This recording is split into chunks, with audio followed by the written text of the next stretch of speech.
Hello दोस्तों, welcome back to my channel. तो दोस्तों, आज हम पढ़ने जा रहे हैं इकोनॉमिक एप्लीकेशन का फर्स्ट चैप्टर जो है हमारा डिमांड। ठीक है, ये बहुत इजी चैप्टर है। मैं आपको इस वीडियो में पूरा डिटेल में बताऊंगा कि डिमांड क्या होता है, टाइप्स ऑफ डिमांड। ठीक है, और मैं इस वीडियो में वो भी बताऊंगा कि कौन सा क्वेश्चन जो बोर्ड एग्जाम में इस चैप्टर से आता है। ठीक है, तो यार चैनल में नए हो तो चैनल को सब्सक्राइब कर लेना। चलिए वीडियो को शुरू करते हैं। हाँ, तो सबसे पहले क्या है, डिमांड किसको बोलते हैं? Demand refers to a quantity of that commodity which consumer are willing और able to buy at different price during a given period of time.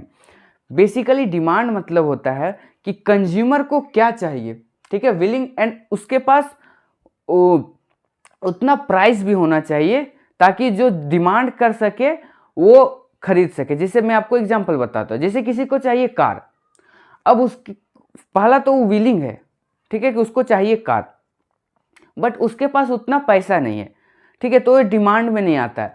Demand में विलिंग और एबल भी होना चाहिए, उसको खरीदने के लिए एबल, हमारे पास क्षमता भी होना चाहिए एट डिफरेंट प्राइस में। ठीक है, डिफरेंट प्राइस में भी हम खरीद सकते हैं, उसी को बोलते हैं डिमांड।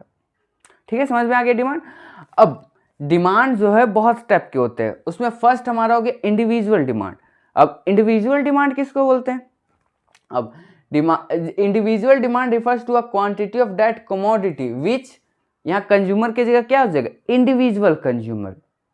जो इंडिविजुअल कंज्यूमर, ठीक है, कोई भी गुड्स का जो डिमांड करता है उसको बोलते हैं इंडिविजुअल डिमांड। एग्जाम्पल हो गया मिल्क। मिल्क क्या है, एक टाइप का इंडिविजुअल डिमांड है, अगर एक घर में आ रहा है। ठीक है, तो ये हो गया इंडिविजुअल डिमांड। जैसे कि हमारा घर मिल्क आ रहा है 1 लीटर पर डे, तो क्या हो गया, हमारे घर के लिए या हमारे लिए एक क्या है, इंडिविजुअल डिमांड है, एक जन के लिए। अब मार्केट डिमांड किसको बोलते हैं? जो ग्रुप ऑफ कंज्यूमर के लिए चाहिए। ठीक है, और ग्रुप ऑफ कंज्यूमर के लिए जो ग्रुप ऑफ कंज्यूमर के लिए कोई भी गुड्स का जो डिमांड करता है उसको मार्केट डिमांड बोलते हैं। जैसे हमारा एग्जांपल मिल्क का ही मैं बताता हूँ। जैसे एक घर हो गया इंडिविजुअल, बहुत सारा हाउसेस में जो मिल्क जाता है वो क्या है, एक टाइप का मार्केट डिमांड है, मतलब पूरा मार्केट का ये डिमांड है मिल्क। ठीक है, अब नेक्स्ट है हमारा जॉइंट डिमांड। जॉइंट डिमांड किसको बोलते हैं? Joint demand refers to a demand for to.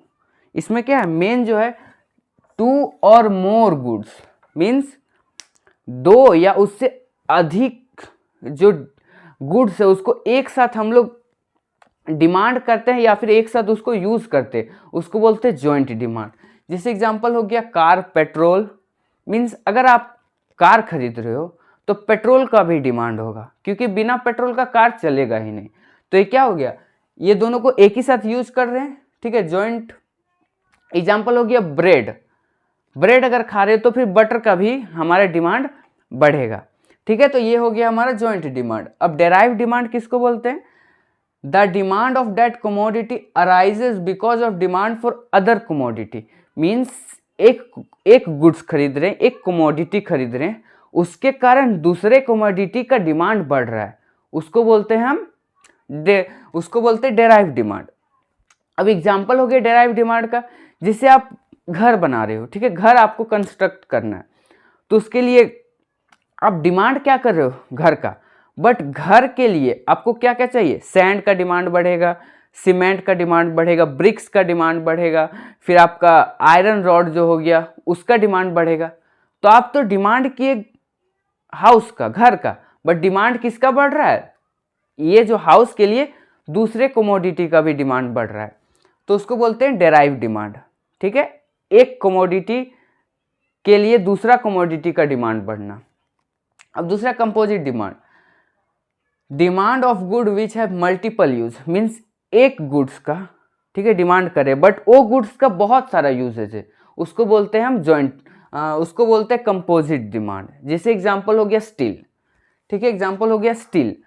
Steel का आप डिमांड कर रहे हैं, अब स्टील से बहुत सारा चीज बनता है, जैसे स्टील का यूटेंसिल बन जाता है, फिर स्टील जो है बहुत सारा इंजन बनाने का काम आता है।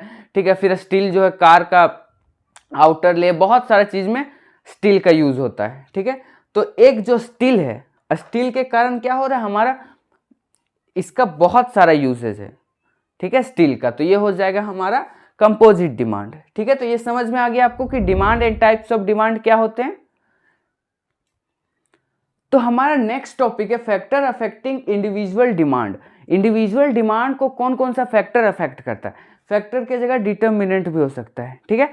तो हमारा जो फर्स्ट फैक्टर है प्राइस ऑफ कमोडिटी, मीन्स जो कमोडिटी का अगर प्राइस बढ़ेगा तो डिमांड घटेगा, ठीक है।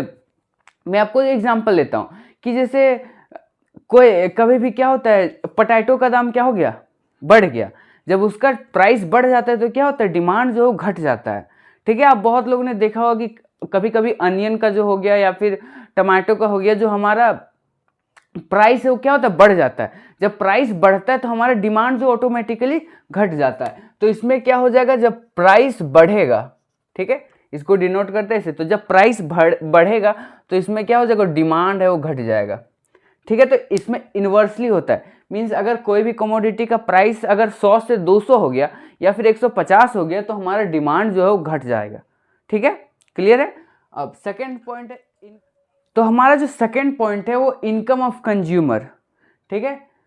कंज्यूमर का अगर इनकम बढ़ता है तो क्या होगा, डिमांड भी बढ़ता है, ठीक है। डेली लाइफ एग्जांपल देते हैं कि कोई इंडिविजुअल है, उसका इनकम है हमारा 30,000, ठीक है।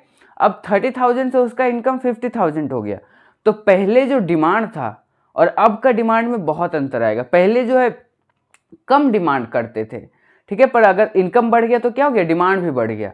जैसे लेट्स एग्जांपल, पहले जो था वो 1 kg फ्रूट्स आता था उसके घर में, बट अब इनकम भी बढ़ गया तो क्या हो गया, डिमांड भी बढ़ गया। अब बेसिकली 2 kg या 1.5 kg आने लगा। तो एग्जाम्पल है, ठीक है। मीन्स कंज्यूमर का अगर इनकम बढ़ता है तो डिमांड भी बढ़ता है, बट ये हमेशा ऐसा नहीं होता है, ठीक है। अब इसमें हमारा दो गुड्स के बारे में पढ़ना। पहला नॉर्मल गुड्स। नॉर्मल गुड्स वो गुड्स को बोलते हैं, अगर इनकम बढ़ेगा तो नॉर्मल गुड्स का डिमांड भी बढ़ेगा, और अगर इनकम घटेगा तो नॉर्मल गुड्स का डिमांड भी घटेगा। मीन्स नॉर्मल गुड्स वो गुड को बोलते हैं जिसका इनकम इंक्रीज होने पे डिमांड है वो इंक्रीज हो जाएगा, ठीक है। और अगर इनकम हमारा डिक्रीज हो गया तो डिमांड भी डिक्रीज हो जाएगा। इसको नॉर्मल गुड्स बोलते हैं। एग्जाम्पल भाई, अगर आपका इनकम बढ़ गया तो फिर आप बहुत सारा गुड्स का डिमांड करने लगेंगे, क्लॉथ्स का ज़्यादा डिमांड करोगे, फिर कार हो गया, फिर लग्जरी हाउसेस हो गया। क्या हो गया, इनकम बढ़ने से हमारा डिमांड भी बढ़ रहा है। और भाई जैसे इनकम घट जाएगा तो क्या हो जाएगा, हमारा डिमांड भी घट जाएगा, ठीक है। ये होता है नॉर्मल गुड्स का। बट इन्फीरियर गुड का जस्ट इसका उल्टा होता है। इन्फीरियर गुड्स वो गुड्स को बोलते हैं जिसका अगर कंज्यूमर का इनकम बढ़ जाता है, कंज्यूमर का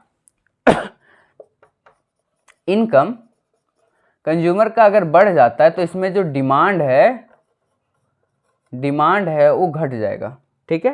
कंज्यूमर का इनकम बढ़ने से डिमांड घट जाएगा। एग्जांपल ले लेते हैं, जैसे माइस का।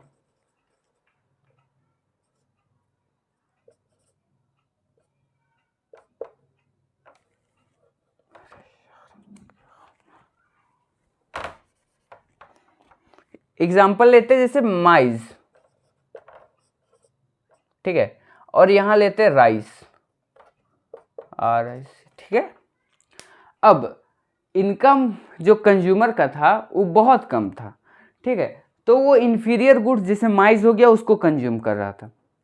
बट अब इनकम क्या हो गया, बढ़ गया, तो जो है इन्फीरियर गुड से सुपीरियर गुड, जो राइस हो गया, फिर सुपीरियर गुड्स में हमारा वीट हो गया, ठीक है, ये सब क्या सुपीरियर गुड्स है, तो ये सब का डिमांड है वो बढ़ जाएगा, ठीक है। तो इन्फीरियर गुड उस गुड को बोलते हैं जिसका कंज्यूमर के इनकम बढ़ने से डिमांड घट जाता है। एग्जाम्पल में हमारा ये दोनों हो गया।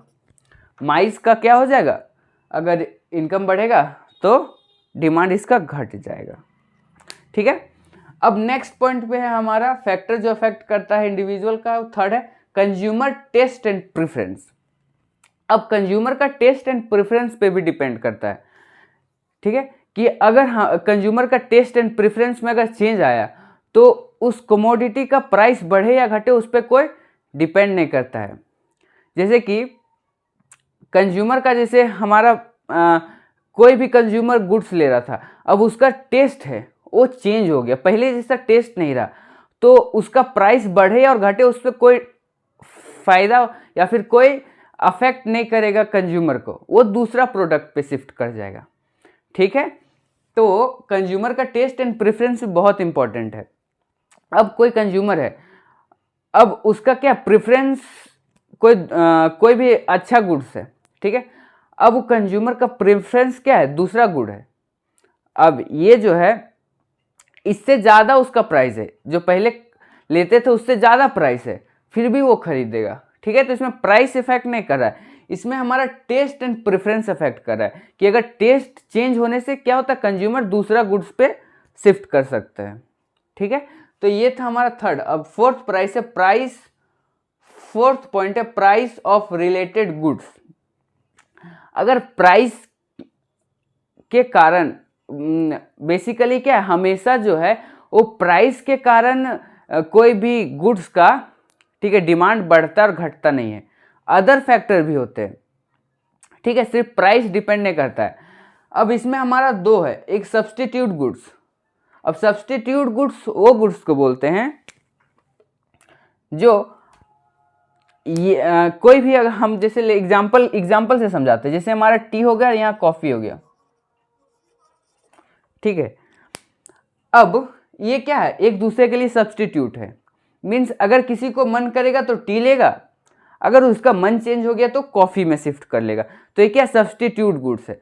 अगर टी का प्राइस बढ़ जाएगा तो हमारा जो सब्स्टिट्यूट गुड है कॉफ़ी, वो कॉफ़ी में शिफ्ट कर जाएगा। ठीक है, तो ये होता है सब्स्टिट्यूट गुड्स। अब है कॉम्प्लीमेंट्री गुड्स। कॉम्प्लीमेंट्री गुड्स उस गुड्स को बोलते हैं जो एक दूसरे का कॉम्प्लीमेंट है।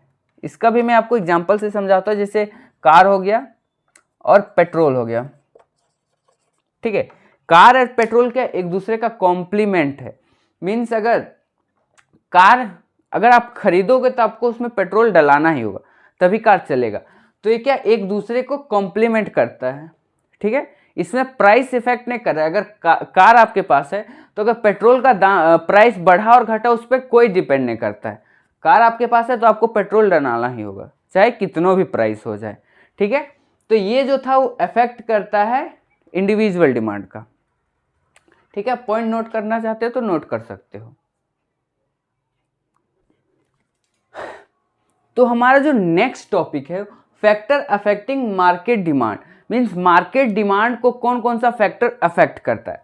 हमारा फर्स्ट है size and composition of population.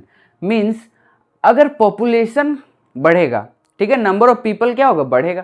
ज़्यादा अगर पीपल होगा मीन्स क्या होगा, ज़्यादा बायर हो रहा है। अब ज़्यादा बायर हो रहा है तो क्या होगा, ज़्यादा डिमांड बढ़ेगा। ठीक है, समझ रहे हो। तो अगर पॉपुलेशन बढ़ेगा, ठीक है, पॉपुलेशन अगर बढ़ेगा तो क्या होगा, डिमांड भी बढ़ेगा।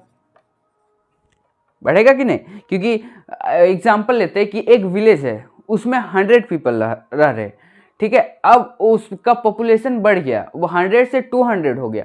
तो क्या हो गया, पहले जो एक पॉपुलेशन था 100, वो कम गुड्स लेते थे, अब 200 हो गया। तो क्या हो गया, बायर बढ़ गए। अब ज़्यादा सामान का क्या होगा, डिमांड बढ़ जाएगा। मीन्स पॉपुलेशन बढ़ने से डिमांड भी बढ़ता है। ठीक है, अब नेक्स्ट हो गया डिस्ट्रीब्यूशन ऑफ इनकम। अब कोई भी हमारा जो स्टेट हो गया या फिर कंट्री हो गया, कंट्री भी जो इनकम का डिस्ट्रीब्यूशन भी मेन फैक्टर होता है मार्केट डिमांड का। अगर कोई सिटी में, ठीक है, अगर उस पार्टिकुलर सिटी में जो हमारा रिच लोग है वो ज़्यादा है, ठीक है, तो जो कॉस्टियर प्रोडक्ट होगा, जो ज़्यादा महंगा सामान होगा, उसका डिमांड बढ़ेगा। ठीक है, जैसे हो गया महंगी कार हो गए, फिर बाइक हो गया, हाउसेस हो गए, वो सब क्या हो गया, उसका जो प्राइस है वो बढ़ जाएगा। किसका, जो लग्जरी गुड्स है।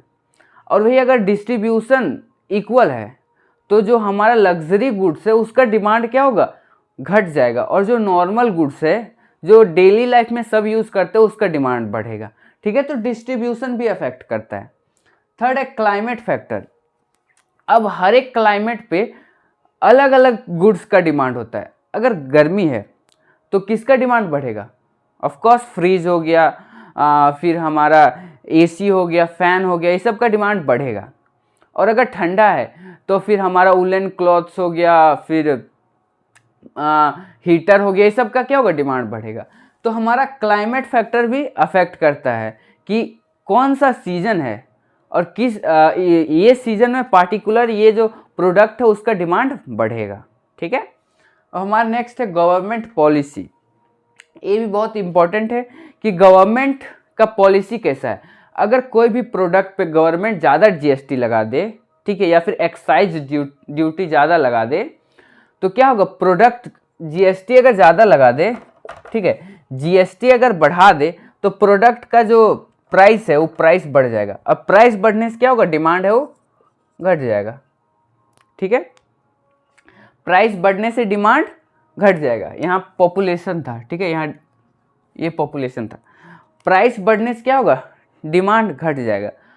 और अगर गवर्नमेंट का जो पॉलिसी में अगर कोई भी गुड्स पे कम टैक्स लगाए, जीएसटी अगर कम लगाए, तो क्या होगा, डिमांड बेसिक वो जो प्रोडक्ट है उसका क्या हो जाएगा, प्राइस है वो घट जाएगा। इसके कारण क्या हो जाएगा, डिमांड है वो बढ़ जाएगा। ठीक है, तो गवर्नमेंट पॉलिसी भी अफेक्ट करता है। ठीक है, तो बेसिकली बोर्ड एग्जाम में इस टाइप से क्वेश्चन आ गए कि राइट 3 और 4 फैक्टर अफेक्टिंग मार्केट डिमांड। ठीक है, तो आपको पॉइंट लिख के इसको एक्सप्लेन करना है कि कौन सा इंक्रीज होने से क्या डिक्रीज होता है। ठीक है, क्लियर है यहाँ तक। अब नेक्स्ट टॉपिक पढ़ते हैं। तो हमारा नेक्स्ट टॉपिक है लॉ ऑफ डिमांड। अब लॉ ऑफ डिमांड क्या है, तो it state that other things remain equal. जो अदर थिंग है, ठीक है, वो इक्वल है। The quantity demanded of a commodity increases when it's price fall. Means जो डिमांड को अदर फैक्टर जो अफेक्ट करता है वो क्या है, इक्वल है।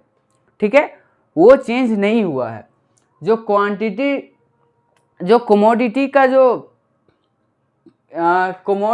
जो क्वांटिटी है वो इंक्रीज होता है। ठीक है, प्राइस घटने पे। प्राइस कम हुआ तो फिर हम कमोडिटी क्या करते हैं, ज़्यादा लेते हैं। एंड अगर प्राइस क्या हो गया, प्राइस अगर कम हुआ तो कमोडिटी ज़्यादा लेते हैं, और प्राइस अगर ज़्यादा हुआ तो कमोडिटी कम लेते हैं। ये जो इसका समझने का सिंपल तरीका है कि प्राइस अगर इंक्रीज हुआ तो जो कमोडिटी जो डिमांडेड था, ठीक है, वो डिक्रीज हो जाएगा। और अगर प्राइस डिक्रीज हुआ तो जो हम डिमांड करते हैं वो इंक्रीज हो जाएगा।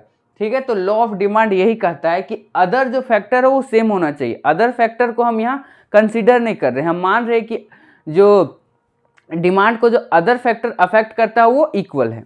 ठीक है, प्राइस बढ़ने पे डिमांड घट जाता है और प्राइस घटने से डिमांड बढ़ जाता है। ठीक है, अब हम देखते हैं कि जो कर्व है इसका कर्व कैसे बनेगा। तो इसका कर्व के लिए नया तो लॉ ऑफ जो डिमांड है अब देखते हैं इसका कर्व कैसा होता है। ठीक है, तो यहाँ जो है हमारा कोई भी कमोडिटी है, ठीक है, इसका प्राइस रुपीज़ में लेते हैं। 100 रुपीज़ जब था तो हम क्वांटिटी जो बाय करते थे, वो 10 क्वांटिटी। ठीक है, अब प्राइस हो गया 110, तो हम 9 क्वांटिटी बाय किए। प्राइस हो गया 120, 8 क्वांटिटी, 130, 7 क्वांटिटी। ठीक है, प्राइस बढ़ रहा है तो क्या हो रहा है, यहाँ देख सकते हैं क्वांटिटी जो डिमांड कर रहे हो घट रहा है। तो अब इसका कर्व देखते कैसे होगा। कर्व बनाने के लिए क्या है, आपको इधर साइड लेना प्राइस, ठीक है, और इधर साइड लेना क्वांटिटी। ठीक है, ये हो गया हमारा एक्स एक्सिस, ये हो गया हमारा वाई एक्सिस। ठीक है, प्राइस को मैं सिंपल पी से डिनोट करता हूँ। अब प्राइस जो था वो क्या था, पहले यहाँ से लेते, पहले प्राइस था 100, फिर हमारा हो गया 110, फिर हो गया 120, 130। ठीक है, अब इसमें जो क्वांटिटी जो डिमांड कर रहे थे, सबसे पहले 7 हो जाएगा, यहाँ 8 हो जाएगा, यहाँ 9 हो जाएगा और यहाँ 10 हो जाएगा। ठीक है, क्वांटिटी डिमांडेड था। अब जो हमारा 100 में हम कितना क्वांटिटी डिमांड कर रहे थे? 10। ठीक है, अब 110 में कितना क्वांटिटी डिमांड कर रहे हैं? आपको ऐसे करके ले जाना है। ठीक है, और इसको यहाँ ऊपर ले, जहाँ इंटरसेक्ट करेगा वहाँ एक पॉइंट ले लेना है। ठीक है, अब 110 में जो है हम कितना ले रहे थे? 9 क्वांटिटी, तो इसी टाइप से ये ऊपर चला जाएगा और ये यहाँ आ जाएगा। ठीक है, तो ये यहाँ आ रहा है। उसी टाइप से जब 120 हुआ तो 8। अब स्केल से देख लीजिएगा, अच्छा से हो जाएगा ग्राफ पेपर में या फिर सिंपल ये। तो हमारा जो कर्व कैसा बन रहा है? अब अगर ये सारा पॉइंट को मिला दे तो हमारा जो डिमांड का जो कर्व है, इसको डी से रिप्रेजेंट करते हैं, वो डाउनवर्ड जा रहा है। ठीक है, डिमांड का जो कर्व है वो क्या हो रहा है? डाउनवर्ड जा रहा है। ठीक है, तो ये था हमारा इंडिविजुअल के लिए। अब इसी टाइप से अगर मार्केट का आएगा तो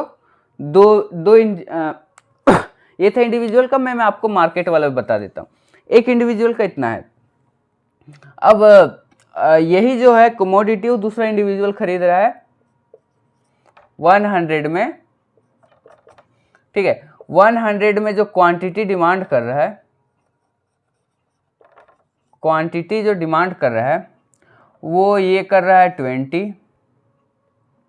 ठीक है, 110 हुआ, फिर 120 हुआ, 130 हुआ, फिर ये चल गया 40, 60, 80 एग्जाम्पल लिए। ठीक है, तो एक इंडिविजुअल का ये सेपरेट हो गया, एक इंडिविजुअल का सेपरेट हो गया। दो जन को जोड़ने पे क्या आता है? मार्केट आता है। तो आप ये दोनों को जोड़ के अगर कर्व लिखोगे तो कर्व क्या होगा? मार्केट के लिए भी डाउनवर्ड कर्व होगा। ठीक है, तो आपके लिए ये होमवर्क, आप इसको ये दोनों को ऐड कर लेना। ठीक है, उसके बाद फिर इसमें कर देना। तो हमारा नेक्स्ट टॉपिक है मूवमेंट अलोंग डिमांड कर्व। ठीक है, तो इसको कैसे करते हैं? सबसे पहले यहाँ एक ले लेते हैं P1, प्राइस P1 है, उसमें हम क्वांटिटी डिमांड कर रहे हैं Q1। ठीक है, तो ये ऐसे जाएगा और ये ऐसे जाएगा। ठीक है, यहाँ हो गया पॉइंट। अब प्राइस क्या हो गया? बढ़ गया। प्राइस P1 से P2 हो गया। ठीक है, तो इसमें जब हम P2 हो गया तो हम इसमें क्वांटिटी डिमांड कितना कर रहे हैं? Q लेते हैं। ठीक है, तो जब P2 हुआ तो क्वांटिटी डिमांडेड हम Q2 किए, यहाँ हो गया। अब जब प्राइस घट गया, P आ गया, तो हम क्वांटिटी डिमांड क्या कर रहे हैं? Q2 कर रहे हैं। मैं आपको समझाऊंगा। अभी बेसिकली ये देखिए, प्राइस बढ़ गया तो क्वांटिटी डिमांडेड था वो घट गया। ठीक है, प्राइस जब घट गया तो क्वांटिटी डिमांडेड है वो बढ़ गया। ठीक है, तो अब आप यहाँ से एक लाइन खींच लो, ये हो गया डिमांड का, यहाँ से लेके यहाँ तक ये हो गया डिमांड। अब यहाँ से नीचे और यहाँ से ऊपर जा रहा है। ठीक है, तो हमारा जो टॉपिक है movement along demand curve, demand curve में ही मूवमेंट हो रहा है। ठीक है, तो ये जो डाउनवर्ड है इसको बोलते हैं एक्सपेंशन, एक्सपेंशन ऑफ डिमांड। ठीक है, और ये बोलते हैं कॉन्ट्रैक्शन, कॉन्ट्रैक्शन ऑफ डिमांड। ठीक है, आप यहां देखिए, ये था हमारा इनिशियल P1 पे Q1 क्वांटिटी खरीदते थे, प्राइस बढ़ जाने पे क्वांटिटी डिमांडेड है वो घट गया। ठीक है, तो हमारा जो मूवमेंट है वो कहाँ गया? ऊपर तरफ गया, मतलब कॉन्ट्रैक्शन ऑफ डिमांड, जो डिमांड का कॉन्ट्रैक्शन हुआ। ठीक है, अब जब प्राइस घटने पे क्या हो गया? डिमांड का जो है एक्सपेंशन हुआ, मतलब ज़्यादा हम क्वांटिटी डिमांड करने लगे। ठीक है, तो यही था movement along demand curve. Clear है? अब नेक्स्ट टॉपिक तरफ बढ़ते हैं। तो इसी के साथ हमारा जो वीडियो है डिमांड वाला वो कंप्लीट हो गया। ठीक है, तो वीडियो पसंद आए तो प्लीज़ वीडियो को लाइक कर देना और चैनल में नए हो तो चैनल को सब्सक्राइब कर लेना। मिलते हैं कोई नए वीडियो में, तब तक के लिए जय हिंद, वंदे मातरम।